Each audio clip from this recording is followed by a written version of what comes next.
With the war in Iran and the closing of the Strait of Hormuz, volatility in the fertilizer market is inevitable. On this episode of FieldLink, we discuss how to become more strategic with your fertilizer dollars by leaning into the data from the Agri-Intelligence team. We explore how boron is showing a major deficiency across most of the United States and how Metra Full Bor might be a solution for your farm this season. Plus, Jody Lawrence has a recap of the commodity markets, and we discuss how the Ag Day celebration at the White House may impact the demand for biofuels. Stay tuned for this episode of FieldLink.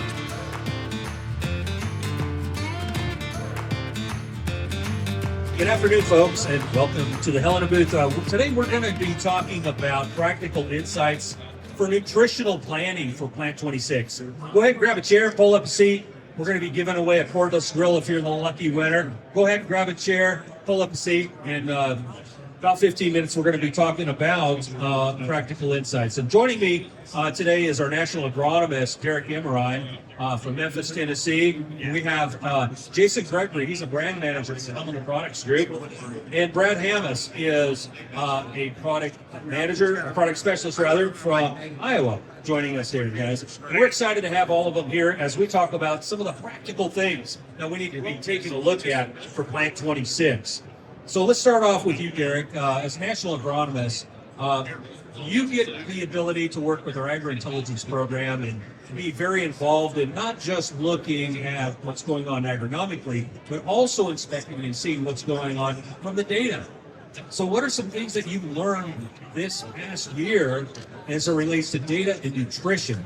Sure. Thanks, Bill. So that's correct.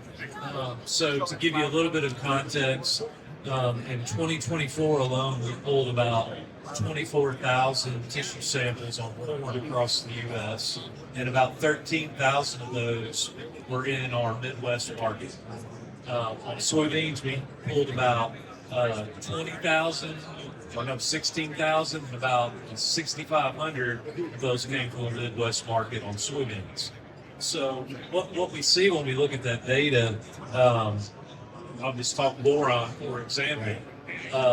We see quite a bit of deficiency showing up, and it varies by growth stage.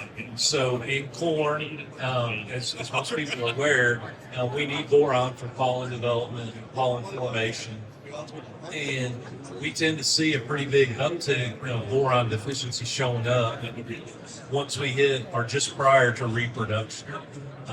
So it's something that we can help. So tell our listeners or growers out there, the importance one more time on boron. Why is boron so important to the crop? So with corn, boron's important in pollen development. Okay. And we got to have it to get good pollination to make the corn seed. So sure. It's extremely important. You don't need it in large quantities, but we got to have it. Yeah.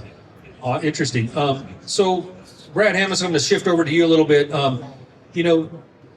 We talked a little bit about some of these deficiencies that Derek just pointed out in the Midwest, and you're in the Midwest. So what are some of the things that you've seen as it relates to boron and some of those deficiencies for, let's say, corn and soybeans?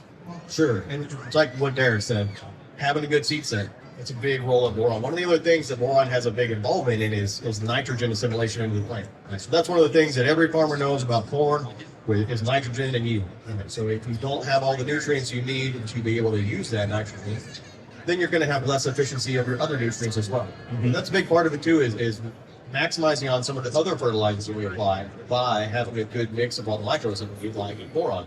In this example, one of the things that I've seen with boron a lot, and we certainly see a lot of those tissue deficiencies coming into our tractor program as we get closer to reproduction, but boron is a nutrient that we need a little bit of all the time. Right. And so it can't just be a one and done. I put some out with my fertilizer, and that's going to get me everything I need for the year. So what we typically see is having a little bit going out multiple times in the year. That's where we really maximize the efficiency that we can get from that nutrient. And at the end of the day, one of the things that I like to talk about is farmers don't buy fertilizer, they really buy crop nutrition. Mm-hmm. We want to get those nutrients into the plant when we need them, because having what you need when you need it is really half the game when it comes to fertilizer prices. Yeah. Timing's everything, isn't it? Yeah, well, and he brought up a really good point. we look at the data, a lot of people will put boron on corn with that last herbicide shot.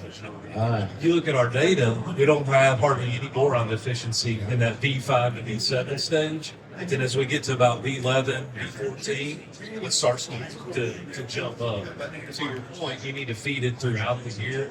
The other thing that you mentioned with nitrogen, most of our guys do a pretty darn good job of managing nitrogen at reproduction. And it was really amazing when you compare and contrast nitrogen deficiency to boron. There's way more boron deficiency during that reproduction stage than there is nitrogen. So we want to make sure we're able to utilize that nitrogen that's there with the boron. But you got to have the boron available, don't you? Exactly. Yeah. So Jason Gregory, you've got a solution for that. I do. Tell me about the solution. Oh, man. And it kind of goes back to, hey, timing's everything.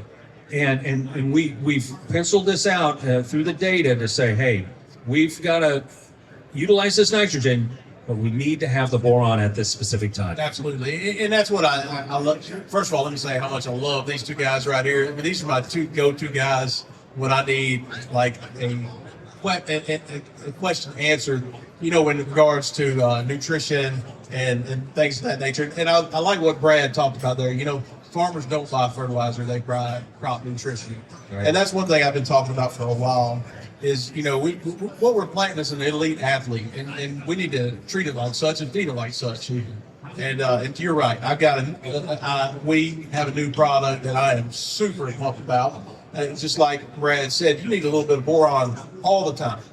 Right. So our new Metra Full Bor technology, new product that we launched this past fall, we've been testing it for several years now, and got some super exciting results back this year on corn, where we put Metra Full Bor out with that last herbicide shot there that Derek was talking about, and just seeing some really good results. I think you poured over those results as well, and then following that back up with a little bit more boron at that tassel spray with our Boron Metra 25B as well, just feeding it a little bit along. And especially what I love about it, going back to what Brad said about a little bit of boron all the time, having our controlled release nitrogen technology driving that boron into the plant, instead of getting your typical, if you were going out with your typical 10% boron foliar or something like that, you get a real big jump and then a crash.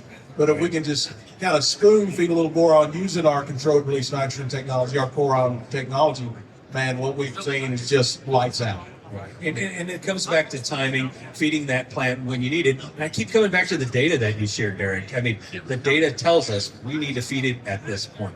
Exactly. And it shows we do a pretty good job with a lot of the major things. That's the other thing the data keeps telling us. Our guys are pretty good at managing nitrogen, phosphorus, and potassium, but we're seeing these micronutrients show up more and more as being deficient. And it goes back to, if you're a soils nerd like me, Liebig's law of the minimal, right? The barrel state, whatever is the lowest barrel state is what's going to negatively impact you. And what we're seeing is that we need to start paying attention to these micronutrients to get to that next level. Wow. And Bill, I'd add on to that.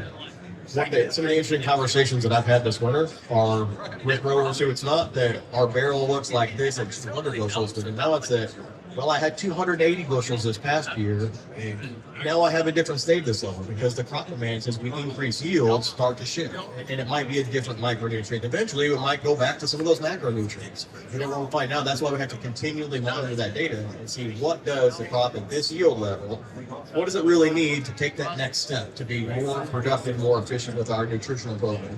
And it all ties together, doesn't it, Brad? When we start to see yields bump up, they get better, and genetics come into play. We have new germplasm.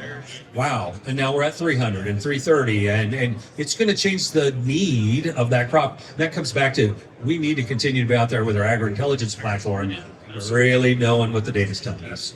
And that's very important. It helps us make the right decision, make the right recommendation. So that we can put that right product on at the right time, specifically like Full Bor Metra. Well, and going back to what you guys were talking about, it's working. So when you have a plan, and that plan is take it in, with our Agri-Intelligence folks, I have seen what a difference a plan makes when it comes to nutrition. Yeah, I joke, I'm a fire football coach, right? And I did that before, but I saw some guys that left Arkansas State. Maybe they were eating burger and fries at night or something. They'd been drinking a few two beers. But when they left and got into training to go to get ready for the draft, Right. and they really put the time and effort and they studied, hey, this is what I need to be putting in my body, Right. And then they come back 2-3 months later and they look like a different human being, And I think with that, tying that back to our crop and our agri-intelligence folks and saying, all right, because what you said, Brad, you're right, 100%. If I'm hitting 300 bushels, it may look different than what it looked like at 280. But also at the same time, your neighbor's 300 bushels may look different than your 300 bushels. That's right. And so you need to be doing that on your farm. And I can't say enough about that and the team and what our agri-intelligence team does to bring that data to us and our farmers. It really comes back to the one field, one farm approach, doesn't it, Gary? And that's what you guys do at AGRIntelligence. That's right. I mean, it's important. You got to see what's going on. There's a lot of variability out there, and we need to get this data on as many fields as possible to make the best decision. So, Brad Hammis, as we look into Plant 26, what's some of your advice to growers as we take a look at some of the things that we've learned from the data and, this deficiency of boron on a lot of these acres? Sure. And one of the things that struck me as I've listened to my counterparts that do this is I'm pretty sure we hit all the 4 R's, right? We talked about the right rate and the right time and the right source and the right place, right? So how can we put these nutrients on when the plant needs it? And if that is boron, one of the other things we might look at this year is because I've had a lot of grower conversations over this past winter about some of the things we typically do well with. Not just our micronutrients and boron, but when we look at high fertilizer prices at different times in different markets and what that might do to somebody's on-farm practices. So did we have somebody maybe did apply enough of something in their normal soil program that would have been the recommendation? Well, now, is there a way we can manage that in season? And there's a lot of different opportunities that we have to, whether it's boron, whether it's even NPK, sulfur, any of those nutrients that we know we need. Once again, we don't want to create a new low barrel stage for a given crop season. So looking at that tissue information, one of the most amazing things that I've learned about our extractor program is how it kind of is forward looking. A lot of times the challenge we've had with tissue work is you take a tissue sample and that was a snapshot of this day, and by the time I get the information back, because I have to send it 2 states away to a lab and all that, I miss my window of opportunity to really make a big impact on it. Well, with the extractor, I believe we make these recommendations to look forward 1 to 2 grow stages. By the time you get the information, that's now the right time to do something about it. And so when we get the tissue back and it says, maybe I'm deficient in boron right now, I look at my crop development and I know, yep, I'm headed toward reproduction. This is the time of the season when that's going to be a nutrient that's typically a little bit lower. Now I can know that, I can put my money where it's going to make the most difference, and I can make that application in time when it matters. It gives a grower a good roadmap, doesn't it, Gary? For sure. Especially, to echo what Brad was saying. A lot of guys made a cut back from their dry fertilizer. With the uncertainty in the commodity markets. Extractors are a great tool. You can go in, supply that nutrient when it's needed, and get a pretty good yield response. Yeah. It's not a replacement, Nope. but it can really help take you to that next Again, step. it's a great tool. Absolutely. Yeah. Another tool, Jason, is your new product, isn't it? Yes, it is. Metra Full Bor.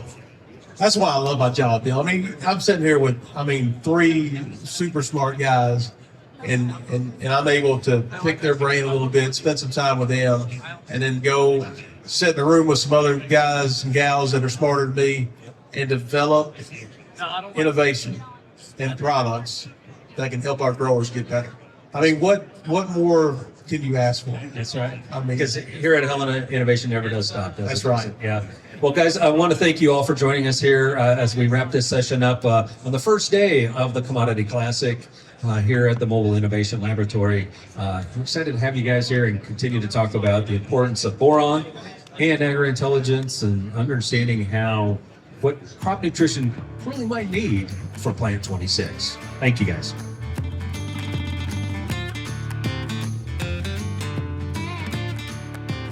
And welcome back to FieldLink.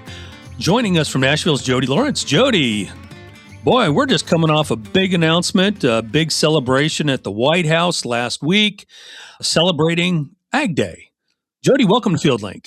Thank you, Bill. It's good to be back. Yeah, we certainly have had our share of ag-specific news and then also world political news with the war in Iran and the closure of the straits, but the Ag Day, Appreciation Day at the White House ended up being pretty much exactly what everybody expected. There were full explanations of what the new biofuel policy is going to be, and it was expanded where it had been rumored it was going to be. And a lot of that will start to show up in some balance sheets later this year and into 27 and 28.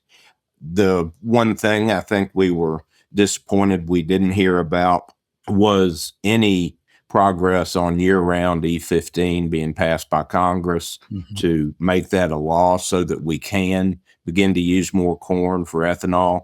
And also not that I could find at least, but absolutely no mention about anything sustainable aviation fuel projects. So it's good news, but it's not great news because they're at least addressing it. But with everything else going on in the markets, it's a good story, but the market rallied going into it. And then when they saw the numbers were pretty much as they expected and nobody got blown away with them, that they started selling off on Friday afternoon. Continued a little bit more today. Today was really the first day, and we're recording this on Monday, the 30th, that corn and beans separated themselves from crude oil because crude oil rallied more today to close over $100 a barrel. And that's the highest price since July of 22 on a daily close. And what had been happening was if crude went up, everything went up with it in the ag market. So we have a little separation today, but I believe a lot of that has got to do about tomorrow's prospective acreage planting report from the USDA. This is always closely followed, but with all the other news in the markets, it may not be as big of a market mover as, it certainly has the potential to be because the farmer surveys all occurred before the spike in fertilizer prices. So we still don't know the end result of how those decisions are being made this week and as planting really gets rolling in the weeks ahead. A lot of things are certainly happening in the ag markets right now, even in just like you mentioned the last few days. Certainly, it was a yay boot thing, really, with the Ag Day celebration, celebrating agriculture, a lot of support there. But to your point, the EPA was even backing up some great news around biofuels and ethanol and so forth. But we really just need Congress to take some action, don't we, Jody? Yeah, because the big thing on the year-round E15 ethanol is they moved it up a month last week to start May 1st instead of June 1st. But that is just a temporary extension.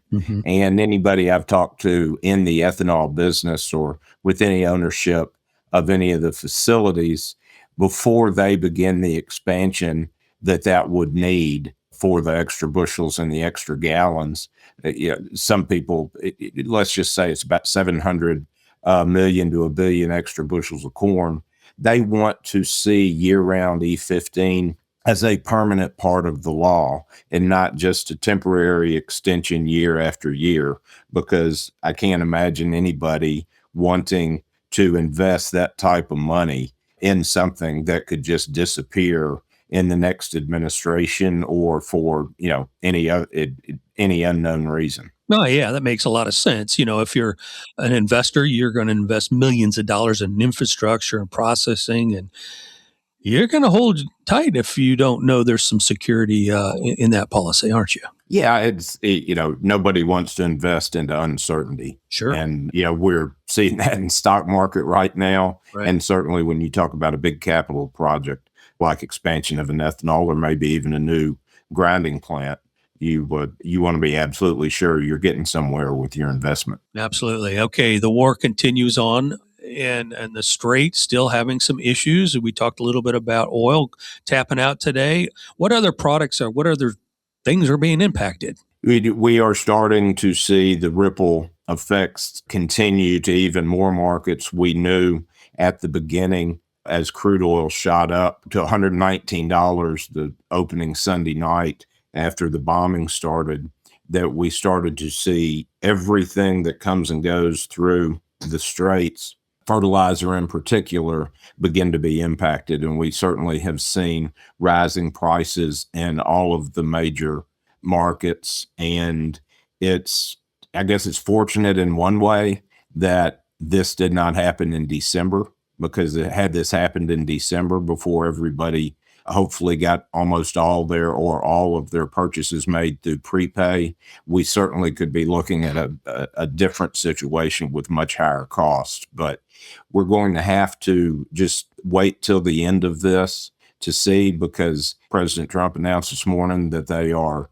having positive negotiations, and then Iran, of course, turned around and denied that they were having any negotiations. So it's really just going to be day to day. And the nature of this administration has been that things end as quickly as they have started, and with more and more events occurring over weekends. So we also have just the calendar to add to the uncertainty this weekend. The markets will be closed for Good Friday, a 3-day Easter break, that you really could walk in Sunday night to any story on either side of the thermometer. It could be over, it could be getting worse, it could be just about anything. So I think we're going to see a very tentative week, with certainly tomorrow's acreage report becoming important, because they want to look at it historically. They fairly closely followed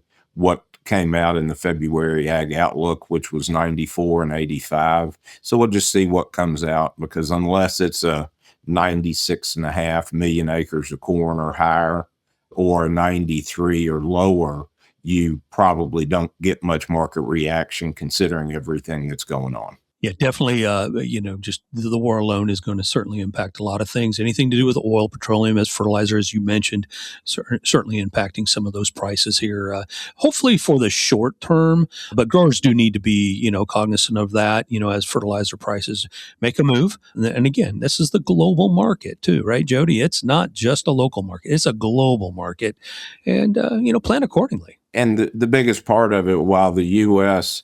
a much smaller percentage than South America or China of that fertilizer that comes through the straits, you have to realize that President Trump can't tell Mosaic or CF or whoever, okay, you're going to sell it to the American farmers cheaper because you're closer, but you're going to sell it at a higher price to China. Now, if the prices are up, they're going to sell it at the same price to everybody who's out there trying to buy it. So It is going to be almost impossible for us to know the full measure of all of these until we get into harvest, because we finished up meeting season last week and had in Michigan, and had great meetings all through the season, all over Helena's footprint. And once this started, I guess 2.5, 3 weeks ago, certainly the conversation has been changing from, okay, I'm going to do this, to now I'm going to have to reconsider this, because some people have been using a very intense fertility program to get these record yields like we saw last year.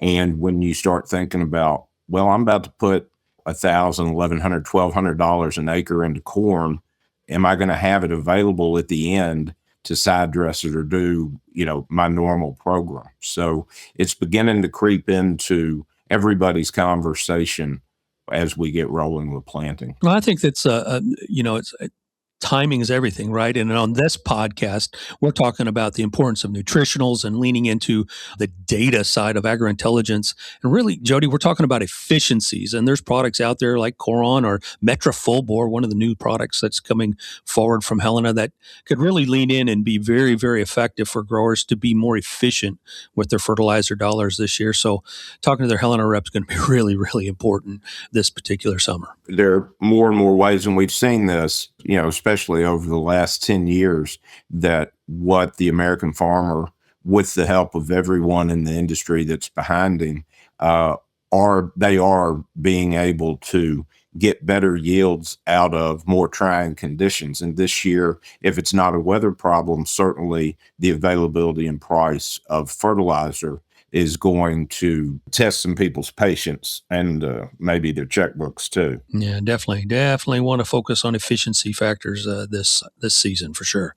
What else we got, Jody? Well, we've got December corn pulled back a little bit today, but that opening night high of 498.5 in December corn still has held for the last 3 weeks. So I've continued to encourage everybody to have your orders in with your buyers, because we're getting so much volatility overnight with Iran's 17.5-hour time difference for us. The big events may come out when we're all very comfortable in our beds, and you want to have those orders in to make sure they get filled in that volatility. And same applies for beans, wheat, anything that you're looking to sell. But I really want to encourage everybody to get caught up. This is not a rally that we foresaw because of the high crude oil and the straits being closed, but it is a rally that we have to trade because for the time being, it's positively impacting our bottom lines, and we have to trade it whether we like the reason or not. Yep. Now's the time to take action financially for sure. Jody, want to thank you for joining us here on this episode of FieldLink. Thank you, Bill.